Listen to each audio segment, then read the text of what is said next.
siyasi proseslərin pərdə arxası, cəmiyyəti narahat edən məsələlər, vətəndaş şikayətləri. Bütün bunlar Rövşanə ilə gündəmdə.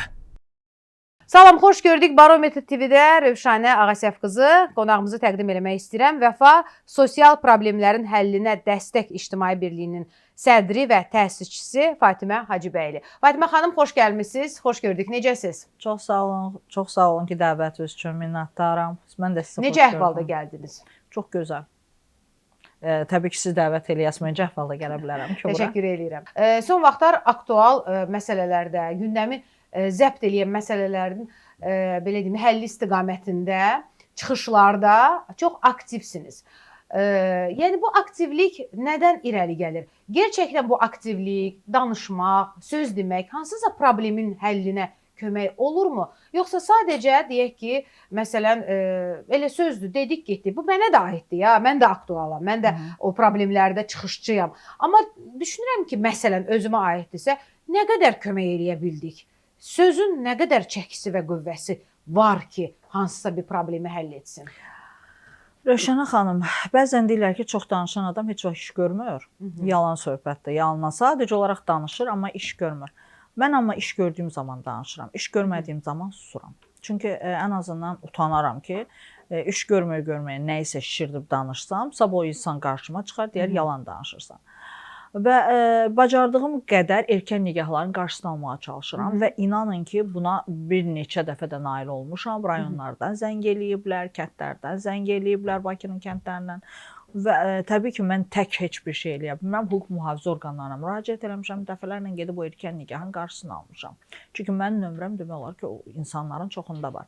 Biz onlarda təlimlər keçirik, gedirik təbliğatımızı aparırıq və ona görə də nömrəmizi, broşurlarımız var, kitablarımız var və orada da bizim nömrələrimiz var. Onlar da məndən əlaqə saxlayırlar. Və ondan sonra erkən nigahdan da öncə mən narkomaniya ilə mübarizədə işləmişəm.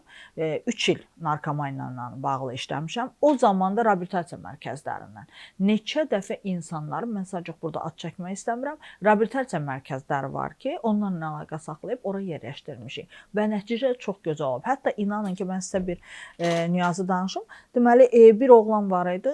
Zamanında çox belə möhtəşəm bir insan olub, belə pul xərcləyən oğlan olub, belə deyim də, yeyib-can oğlan olub. Ancaq ki, narkotika onu elə vəziyyətə salmışdı ki, yəni onu mənə göstərəndə mənim həqiqətən ürəyim ağrıdı.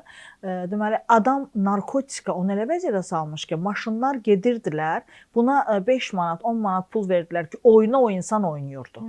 Və biz o insanı yerləşdirdik reabilitasiya mərkəzinə. Və indi hal-hazırda o insan yenə normaldır, öz işindən, öz gücünlə məşğuldur. Daha çox qarşılaşdığınız problemlər qadınların problemləri olur, yoxsa kişilərin? Kişilərin də olur, qadınların da olur. Mən sadəcə bugün çox təəssüf hissindən deyirəm ki, bugün kişilərimiz artıq başqa bir söz demirlər. Yaxınlaşırlar ki, mən deməli 10 ilin evliliyi təsəvvür eləyin.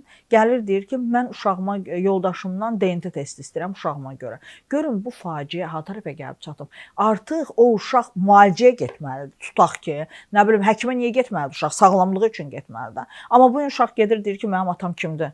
Ona görə DNT testi verməyə gəlmişəm. Bu bir faciədir. Və həll eləməyə çalışırsınız. Və bunu həll eləməyə çalışırıq təbii ki. Qurumlar kömək olurlarmı sizə hansısa bir problemin həllində? Əlbəttə olurlar. Bizim elə özümüzün agentliyimiz hər zaman bizə dəstəkdir. Fatimə xanım, ictimai birliklərə inam o səviyyədə deyil. Bunu mən bir jurnalist olaraq, vətəndaş olaraq. Məsələn, hansısa bir ictimai birlik gəlib mənim problemimi həll etməyə çalışsa, mən özüm üçün deyirəm.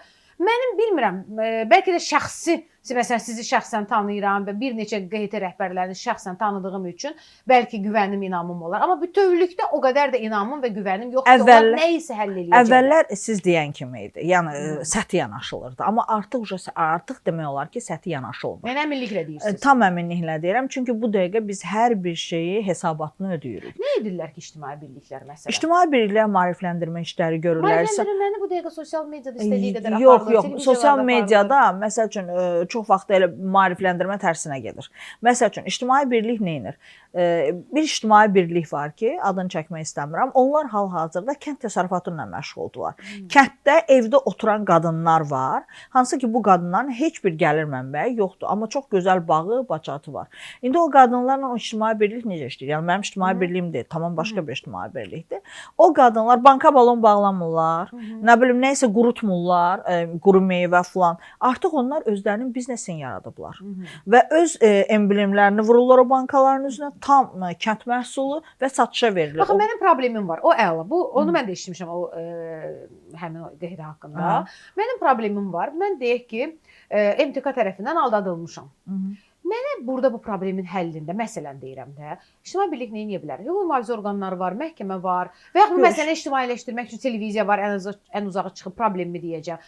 Bu problemə və yaxud da, yəni erkən nigahı qoyduq bir tərəfə də, erkən nigah məsələsində də hətta belə ictimai birliyin xəbəri yoxdursa bu məsələdə, qonşu gedib şikayət eləsə polisə, hüquq mühafizə orqanlarına bu məsələnin çözümünə, yəni dəhşət orasıdır ki, qonşu gedib şikayət eləmir. Bəs ictimai birlik hardan xəbər tutur? İctimai birlikdə ki, biz nömrələrimizi veririk o qızlara. Yəni o ən azından bir-birlərinə. Mən verirəm o qızın qonşusuna tutaq ki, qonşu qonşuya. İnanın ki, bir dəfə mənə Abşeron rayonundan zəng gəldi ki, başqa bir qadın tərəfindən ki, bir qadını yoldaşı əziyyət verir evdə və Fatimə xanım mütləq özünüzü çatdırın. Mən hətta dayandım belə, dedim ki, indi bilmirəm axı nədir. Çünki o qədər elə alladıblar ki, adam dayanır. Və gördüm sonuncu mesaj belə oldu. Biz sonuncu sizə yazmışıq. Nəsə olsa siz cavab deyirsiniz. Və mən ünvanı istəyərək birinci polis orqanlarına getdim. Təbii ki, tək gedə bilməzdim. Polis orqanını araşdırdılar, dedilər bəli elədi. Və getdik doğrudan da gördük həmin səhnə ilə rastlaşdıq. Bugün nədir daha çox qadınların problemi ki, o problemlə sizə müraciət edirlər? Erkən nigahı bildik. Yəni bu artıq belə məsələdir ki, bu kütləvi deyil, şiddətdir. Burada da hardasa. Amma kütləvi deyil. Bizdə erkən nigah kütləvi şəkildə deyil. İndi bəzi bölgələrdə ola bilər. Elə rayonlar var ki, var. Yəni bu daha çox qadınları, daha çox rastlaşdığınız və hələ də tam qarşısı alına bilməyən problemlər hansıdır? Şiddət, qorxu. Deyəcəklər indi bugünkü yalandır, qadınlarımız çox sərbəstlər. Tamam, mən sizdən razıyam. Mən hər zaman deyirəm, Azərbaycanda feminizm deyilən bir şey yoxdur. Çünki bugün bizim qadınlarımız maşında sürür, bugün bizim qadınlarımız millət vəkilidir, yüksək vəzifələrdə işləyirlər, məmurdurlar. Yəni qadın, bugün iki qadın dayanmışıq burada öz sözümüzü deyirik ən azından, cəmiyyətə çatdırırıq. Ancaq ki, elə qadınlarımız var ki, həqiqətən də şiddətə məruzdur. İnanın, elə bir kənd var idi ki, orada ər evdən çıxanda qapını arxadan bağlayır, çıxır gedir. Yəni o qadın orada ölsə də heç kəsin xəbəri olmaz. Telefonu belə yoxdur. Elə kəndlərimiz var. Hara məsələn? Ağsunun kəndləri var ki, bərbaddır. Amma inanırsınız ki, bəlkə də yeməyə çörəkləri yoxdur, amma 7 dənə uşağı var. Burada artıq savadsızlıq deyim, cahillik deyim. Valla mən deyəndə də ki, bu boyda uşaq axı, bu 2 uşağın olsun, normal böyütdü. Onu da məni daşa tüfəngə tuturlar ki, sən o söz deyəməməlisən, Allah verən bəndədir. İctimai birlik nə iş görür məsələn o qadınlar? İctimai birliyi... Maarifləndirməklə qarın doymur. 7 uşağı dolandırmaq lazımdır. Biz artıq onu sosiallaşdırırıq. Bacardığımız məşğulluq idarəsindən ən azından onun ərinə normal iş tapırıq. Sosial yardım düzəldirik ki, o qadına. Çünki o qadın nigahı da yoxdur. Sabah o kişi onu boşadı, aliment də verməyəcək. Siz təsəvvür eləyin. 6 uşağı var qadının, Ağsun kəndində yaşayır və deməli 6 uşaqdan da əlavə bunun deməli 8 uşaq olub. Ha, ikisini qaynanası başqa adama verib. 6 uşağı var və bu 6 uşaqla bu qadın burada ac-yalavac dolanır, ər ona baxmır, şiddət göstərir və qadın da nəsə bir söz demək istəyəndə deyir uşağı əlindən alacağam. Amma hansı ki uşaqların 6-sı da qadın soyadındadır. Yəni atalıq da verilməyib. Atalıq da verilməyib. Bəli. Biz onu ən azından sosiallaşdırdıq və ona nail olduq ki, ata öz ata adını verdi uşaqlara. Qəribə bir uçurum var Fatimə xanım. Məsələn, rəhbər vəzifələrdə çalışan qadınlar, sizin dediyiniz kimi bayaq özü pul para qazanan, özü ayaq üstə dayana bilən qadınlar. Biz şəhərdə də görürük, ətrafımızda da görürük və bir də dediyiniz o Ağsunun və yaxud bəlkə digər bölgələrdə də var ki, mən idarə seçkiliyi eləmək istəmirəm, siz Ağsun adını çəkdiniz, yəqin ki, konkret qarşılaşdığınız Hə, məsələ bilmirəm. və hadisədir deyə. Amma yəqin ki, digər bölgələrdə də belə qadınlar var ki, onların heç bir hüquqları yoxdur, sözlərini deyə bilmirlər, hətta telefon belə işlədə bilmirlər. Bu problemlə bağlı hara müraciət eləsinlər filan. Qəribə bir uçurum var. Sanki daha yüksək, ali bir pillədə, üst pillədə olan qadınlar və həyatın dibində olan, həyatın girdabını görən qadınlar. Biz necə eləyək ki, kimin öhdəsinə düşür? Bu dövlət qurumlarının öhdəsinə düşür, QHT-lərin öhdəsinə düşür ki, balansı elə yaratsınlar ki, heç olmasa bir belə deyək də ortaq bir necə deyim, məxrəcə gələ bilək O də. biraz Nə o çətin həyatın məsələ. dibində O çətin söhbətdir axı. Onu balanslaşdırmaq çox çətindir. Siz tək niyə qadınlara deyirsiniz? Kişilər yoxdurmu ki, ya yüksək vəzifədə olan və yaxud dibin yerində. İndi orada da deyək də qadın qapazı altında, belə deyim. Elə kişilər yoxdurmu ki, var. siz necə özünüz təpkilərlə rastlaşırsınızmı? O qədər. Kimlər tərəfindən? Onu deməyim. Məsələn, nə istəyirlər sizdən? Məsəl üçün bəzən təpkilər olur, nə isə paylaşdığım zaman və yaxud nə etdiyim zaman ki, olmazlar da olur, olarlar da olur. Qadağalar olur. Bəli, təbii ki. Dediyiniz sözün bəlasına düşmüsünüzmü heç? Çox düşmüşəm. Və necə çıxmısınız? Çıxmamışam, zamana buraxmışam. Zamanla mən görürəm ki, mən düzəm. Mən səhv olanda üzr istəməyi bacaran insanam. Amma düz olduğum zaman sadəcə o zamana buraxıram, gözləyirəm. Gerçəkdən həqiqəti demək rahatdır sizin üçün? Həqiqəti deyirəm, amma hərdən də düşünürəm ki, özümə deyirəm, sus Fatma, danışma. Sus, danışma. Bilirsən ki, özün özünə quyu qazırsan bu danışmaqdan. Amma yenə də nə olur olsun mən sözün düzünü deyirəm. Çəkinmirəm. Bəzən deyirlər, həqiqətin özünü də çox demək ədəbsizlik sayılır. Təbii ki, indi mən kimisə xətrinə dəyəcək ədəbsizlik eləmərəm. Yəni o sərt sözümü demərəm. Amma qarşımda gəlir, tutaq ki, bir kişi bir qadının üzünə baxıram, qadını bacardığı qədər aşılayırsa, mən burada nə qədər susum? Kişinin biraz vəziyyəti yaxşı deyən kişiyə tərəf yıxılmalıyam. Və yaxud qadın gəlir, bəzən elə qadınlarımız var ki, siz dediyiniz kimi vəzifədə olan bir qadınlar, amma ağılsız qadınlardır. Niyə? Orasını da deyim. Bir qadın, ağıllı qadın, nə qədər də ailədə domen olduğunu göstərsə, mən dominatam. Evə pulu mən gətirirəm, hər şey mənimdir. Ancaq o qadın bacardığı qədər ərini əzirsə evdə, o ağılsız qadındır. Amma ağıllı qadın nə edir? Pulu gətirsə belə ərini yüksəkdə göstərir. Ailəmdir, yoldaşımdır, o nə desə odur. Və bu qadını görürəm ki, bu kişini əzir. Mən necə o qadına tərəf dayanım? Dəstək olmaq məsələsinə toxunmaq Bir də çox üzr istəyirəm. istəyirəm. Bu yaxınlarda təsəvvür eləyin ki, bir ana övladı ananın bacardığı qədər çırpır yerə. Bacardığı qədər. Övlad ananı. Övlad ananı həm özü təhqir eləyir, həm yoldaşı təhqir eləyir, həm uşaqları təhqir eləyir. Və mən oğlumla danışıram. Deyirəm, bu sənin anandır da. Qaynanan yuxarı başda oturub. Anavı niyə bu günə qoyursan? Deyir ki, onun iş nəsildə hörməti yox idi ki, nə yaxşı mən dünyaya gəldim. Oğlan dünyaya gəldi deyən biraz hörmət artdı. Bunu övlad ana üçün deyir. Və bu övlada nə deyim mən? Fatma xanım, dəstək məsələsinə toxunmaq istəyirəm. Bayaq sözüm yarımçıq qaldı. Ümumiyyətlə insanların biri-birinə dəstək olması. Kimiləri qorxur, çəkinir. Dilə dişə düşəcəm. Nəzərə, nəfsə gələ bilərəm. Olur. Adım hallanacaq. Heç kim bilməsin. Heç özüm qazandığım özüm yeyəcəm. 5 manatı kiməsə dəstək olaraq xərcləmək də istəmir. Dəfələrlə olub. Dəfələrlə olub ki, adam mənə dəstək olur. Cəmiyyətin dəstək edən insanlara münasibəti, məsələn, siz bir ictimai qurum rəhbəri kimi necə görürsünüz? Baxın, elə insanlar var ki, onlar dəstək verirlər, maddi dəstəkdən gedir söhbət. Amma ilk olaraq mənə sözləri budur. Fatma xanım, nə olur olsun mənim adımı çəkməyin. O adamlar məni tanımasınlar. Bəli. Nə o adamlar məni tanısın. Hətta bir nəfər var idi, o cümləni belə başladı. Təbii biraz çəkindi nədir? Dedi, istəmirəm o adam məni tanısın, özünü mənə boşda hesab eləsin. Siz belə anlayın. Yəni mən sakit dayandım, heç nə demədim və dəfələrlə olub ki, hansı ki həmin adam ev tikməyə mənə bir 17 ilin qaçqınına ev tikmişik, qaçqın məcburi köçkünə ev tikmişik, onun evin içini düzəltmişik. Dəfələrlə məsəl üçün Ramazan ayında bu kəndlərdə fulanda balaca mağazalar olur, dükanlar. Bəli. Oradakı nisiyə dəftərlərini bağlamışıq. Orada olan imkansız ailələrin nisiyə dəftərini. Amma adamın sözünün başı da ayağı da olur ki, mənim adımı çəkməsin.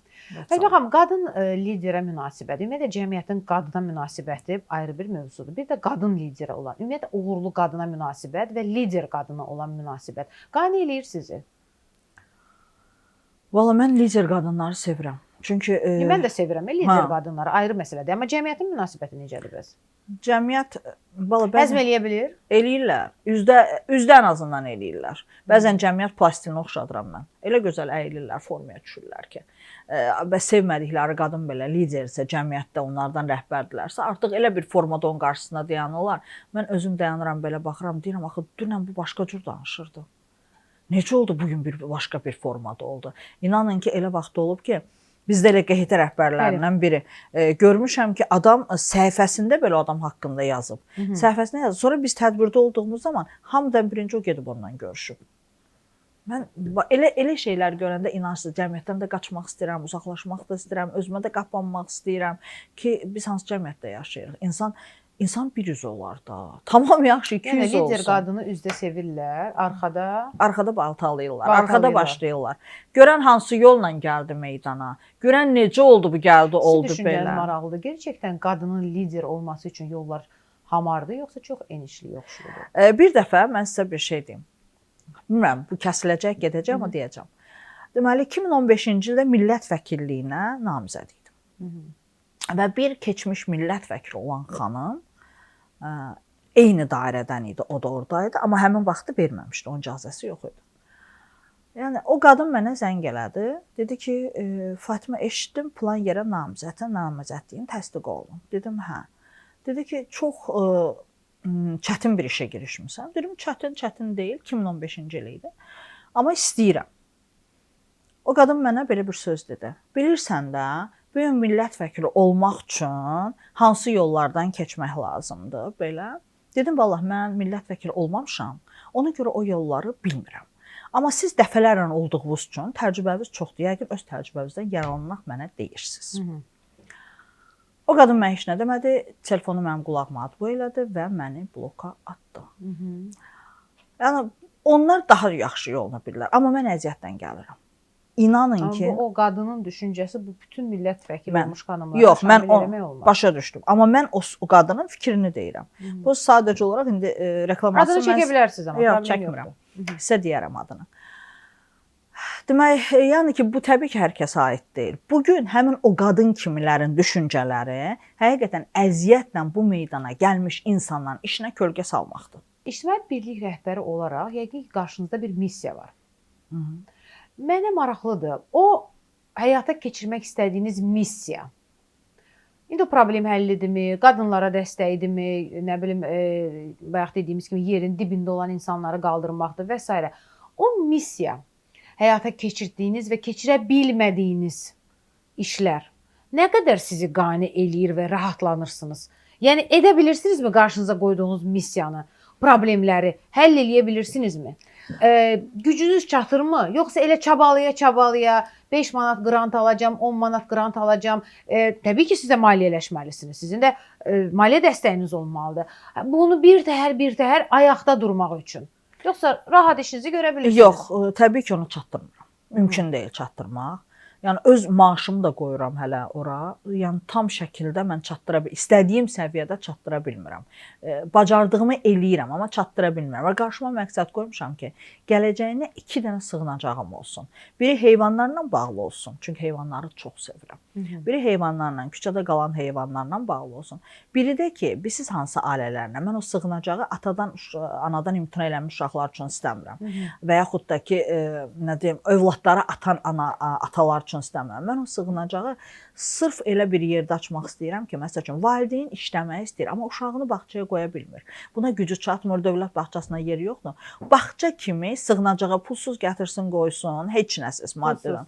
Hə, lap istəyir işdədirsə, gecə də qala bilər o uşaq orada və yaxud da analar, ata...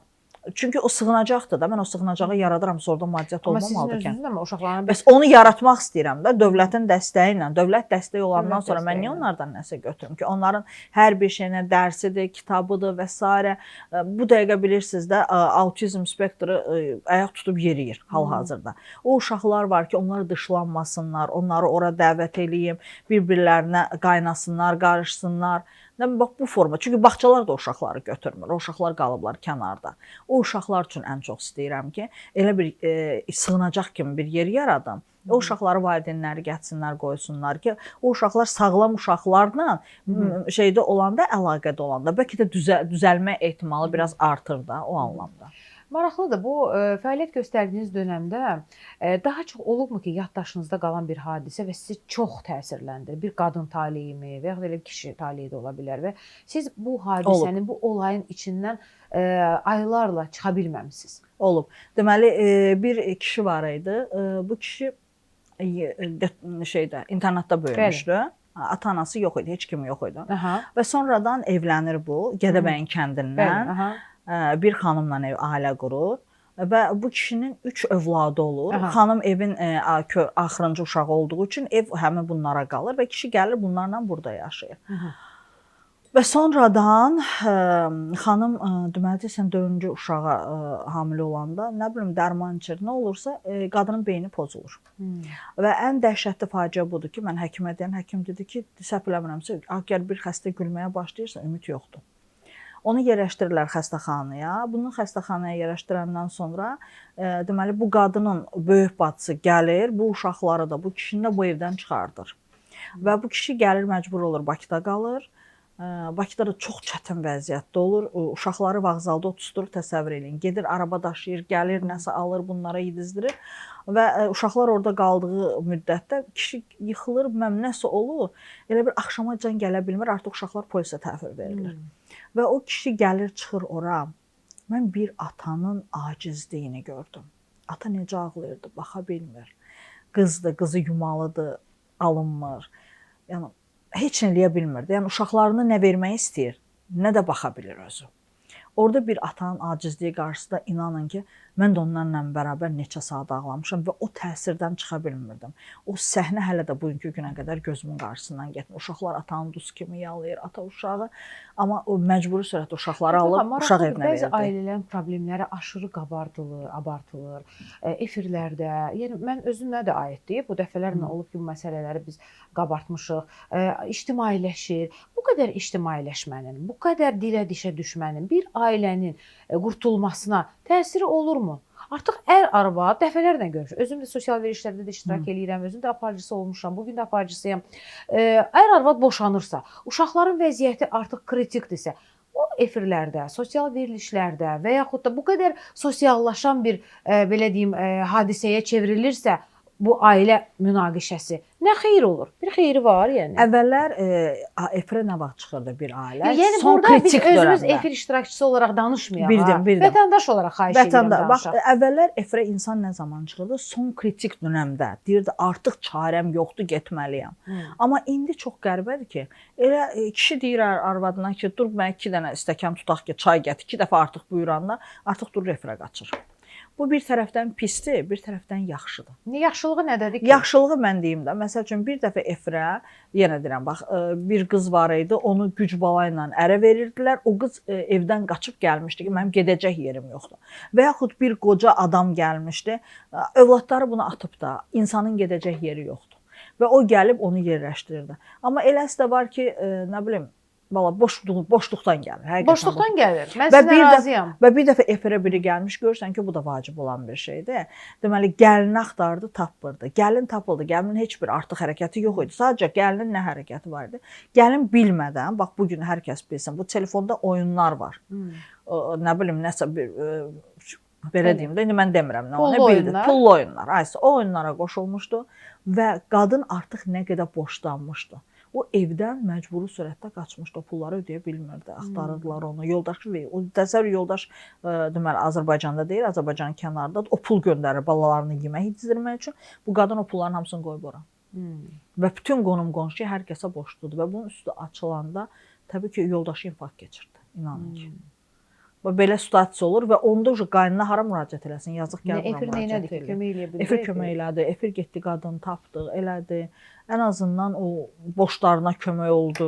Təbii ki. Borcları bildik. Məsələn, mən dəfələrlə özüm sosial verilişlərdə də görmüşəm. Qaynana, mal-mülk davası, ər davası, qız davası, elə şeylər, elə bunları bilirsiniz. Mən düşünürəm ki, yenə deyirəm, özüm də iştirak eləyirəm. Axara qoşuluruq da, aydın məsələdir. Amma bu şəkildə qabartmaq Fatimə xanım, bəlkə bunu bu cürə məsələlərin biraz qarşısı alınmalıdır. Biz bütün eybimizi göstərməklə Nəyəsə də qane Siz olmuruq necədir? biz. Bu gün bizim insanlar sevirlər, qeybət sevirlər. Bizim insanlar söz-söhbət sevirlər, nə bilim nə, belə şeyləri sevirlər. Bu gün siz gətirin bura, məsəl üçün mən müəlliməyəm, bir müəlliməni gətirin sadəcə olaraq məktəb mövzusunu, dərsliyin düzgün keçirilməsi. Yəni ona baxan heç kəs olmayacaq. Amma mən gəlim burada deyim ki, məktəbdə dəhşətdir bu dəqiqə, hal-hazırda məktəb pul yığdı.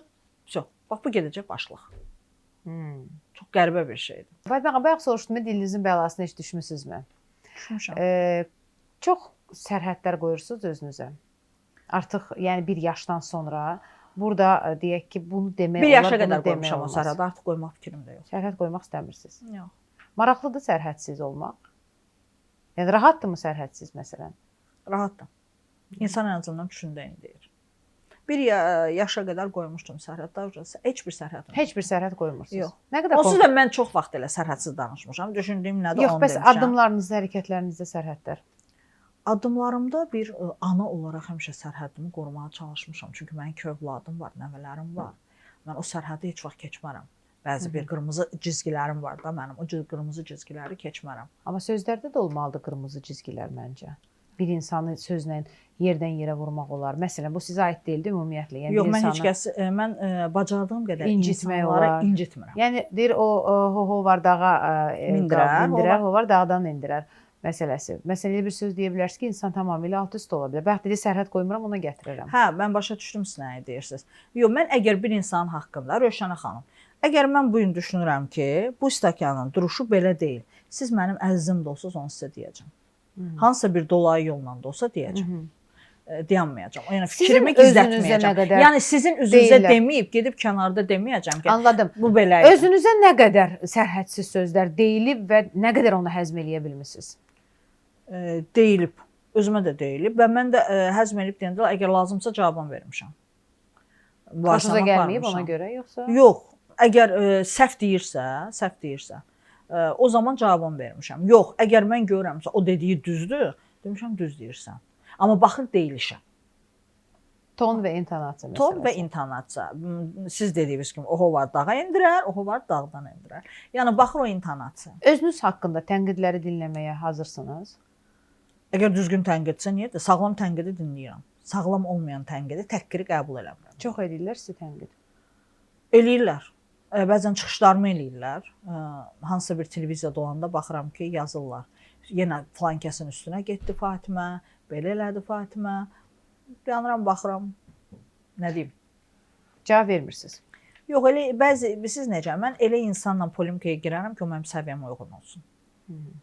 Ən azından biraz tamaşaçı rəyi nə qədər önəmlidir sizin üçün? Mən siz necə? Mənə əgər yolda insanlar görəndə qucaqlayıb öpürlərsə, Fatimə xanım, rayonlara gedirəm tədbirlərə. Ay Fatimə xanım, o qucaqlayıb öpür, şəkil çəkdirirlərsə, deməli o tənqid yazanlar var onlar məni şəxsən tanıyan insanlardır. Sadəcə olaraq bu gün mənim yerimdə ola bilmirlər. Ona görə də o işlərində o qurtluq onları yeyir və öz fikirlərini başqa profil adından oraya yazırlar. Yəni tutduğunuz mövqedən razısınız bu gün? Bu gün razıyam. Bu gün yenidən dünyaya gəlsəm, yenə Fatimə Hacıbəyli olardı. Efirlərin nə qədər köməyi oldu sizin populyar olmağınıza? Çox. Çox kömək oldu. 2015-ci ildə ilk dəfə efirə ekspert kimi çıxmışam Aynəs kanalına. Onda mən Aynəsdə işləyirdim. Hə, Günə baxan verilişinə çıxmışam. İlk dəfə ekspert kimi ora dəvət almışam. Xatırlayıram sizi. Aha, ora dəvət almışam. Ondan sonra mən artıq ATV-də olmuşam. Mənim haqqımda tək-tək çəkilən verilişlər də çoxdur. ATV-də bir neçə verilişdə olmuşam. Zərif Qəhrəman filan mənim. Yəni populyarlığın bir avantajı var. Əlbəttə ki var. Bugün mən hərdən deyirəm ki, mən özümdə bir neçə il, 3 il ərzində peşəkar deməyim, qeyri-peşəkar, həvsələndirici jurnalist kimi işləmişəm. Açdığı qapılarla bərabər həm də üzünüzə bağlanan qapılar da var axı. Populyarlığın siz necədir? Həm yaxşı tərəf var, həm pis tərəf var. Özəl həyatını sən tam yaşaya bilmirsən. Çünki istərsəməz hardasa oturanda səs tonuna da fikir verirsən, nə bilim, geyimə də fikir verirsən, hər bir şeydə çünki göstərirlər filan kəsdir bu. Və rahatdır bu həyat sizə? Hardasa, hardasa yox. Onun da öz xoş məqamları var. Bir yana gedəndə Rayona gedəndə insanların o sevgisini görür adam. Həqiqətən İnsanları sevinir. gördüyünüz sevgisini. Bəs öz sevginiz, öz həyatınız, öz sərhədləriniz, özünüzün hissləriniz. Mən hərdən düşünürəm ki, öndə olan insan biraz öz həyatına arxa plana atır. Hətta sizə bir şey deyim. 2 gün bundan öncə işdən çıxmışam, axşam idi. Dedim ki, mənim işim elə şəhərin mərkəzindədir. Deyirəm ki, öz-özümə gedirəm və deyirəm ki, kiməsə zəng eləyim. Darıxırdım, evə getməyim. Kimləsə danışım, gedək oturaq bir stəkan kofe içək axşamda. Yəni tək getmək istəmədim. Deməli, ilk olaraq oğluma zəng elədim. Qızım bilirsiz ki, burada yaşamır. Oğluma zəng elədim. Telefona mənə Adıboy verdi. Təzdən özü yığdı. Hə, mama tez danış.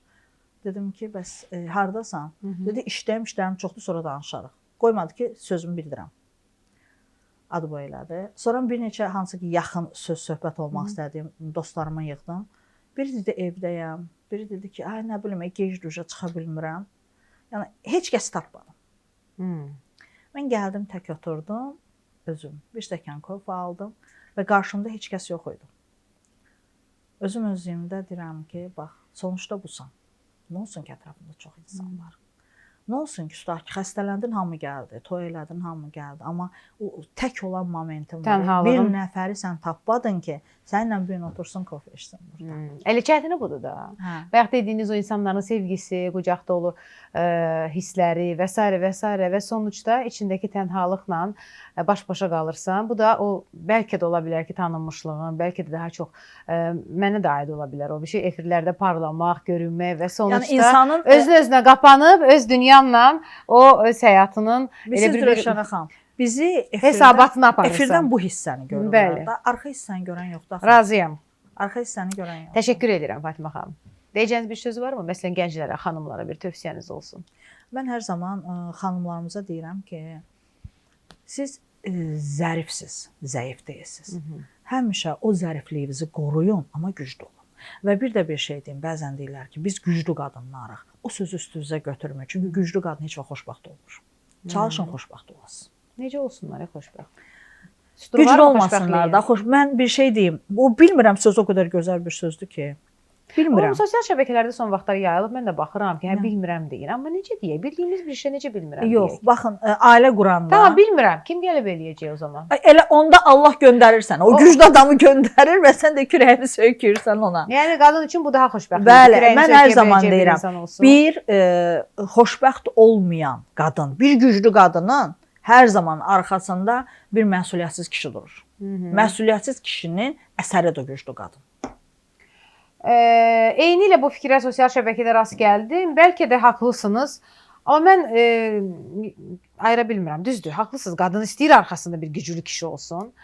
Amma mən çox istəyirəm ki, bizim qadınlar özləri öz ayaqları üstündə dayansınlar. Yaxşı bir şeydir. Bax gördünüzmü? Hər bir şeyi sizə dedim. Amma sonuçta o təkliyə qapanırsan. Axı sonuçda evdə təksən. Zaten kişinin də qadına ehtiyacı var. Allah belə yaradıb, qadının da kişiyə. Necə qadın istəyir arxasını, çiynini dayasın bir kişiyə. İnanın ki, bunu kişi də istəyir. Güvənli və etibarlı qadın istəyir. İnana biləcəyi, əxlaqına, onun sözünə, mərdliyinə, tərbiyəsinə, hər bir şey var. Bu da istəyir. Elə bir qadını kişi də arzu eləyir. İnanın ki, haranı gəzib gəzsə belə, o da gəlib kürəyini sökəyəcək. Elə bir qadına ehtiyacı var. Yəni bunu ona görə ayırmaq istəmirəm ki, qadın yorulur. Kişi də yorulur. Kişi də insandır. Kişi elə birisi yorulmur. Kişinin də sevgiyə ehtiyacı var. Təşəkkür edirəm Fatimə xanım. Uğurlar arzu edirəm sizə. Mən təşəkkür edirəm dəvətiniz üçün. Çox sağ olun Rövşənə xanım. Mən təşəkkür edirəm. Və sizinlə müsahibə olmaq mənim üçün çox xoşdur. Çünki mən bəzən sizə efirdə baxıram, bir də görürəm sizin qarşınızda elə bir adam oturub, deyirəm ki, Rövşənə kimi canavarın qarşısına bu nədir çıxardıblar bunlar. Bəzən həmin o dediyimiz o insanlar ki var ki, ehtiyacımız var onlarla söhbətə, bəzən çıraqla gəzirik. Çox təəssüf ki, çıraqla gəzirik. Minnətdaram bir daha dəvət. Mən minnətdaram Fatimə xanım. Çox təşəkkür edirəm. Vəfa Sosial Problemlərin Həllinə Dəstək İctimai Birliyinin sədri, təsisçisi Fatimə Hacıbəyli qonağımız idi. Rövşənə Ağasəf qızı Barometr TV-də hər həftənin sonu bizi gözləyin. Görüşəcəyik. Salamat qalın.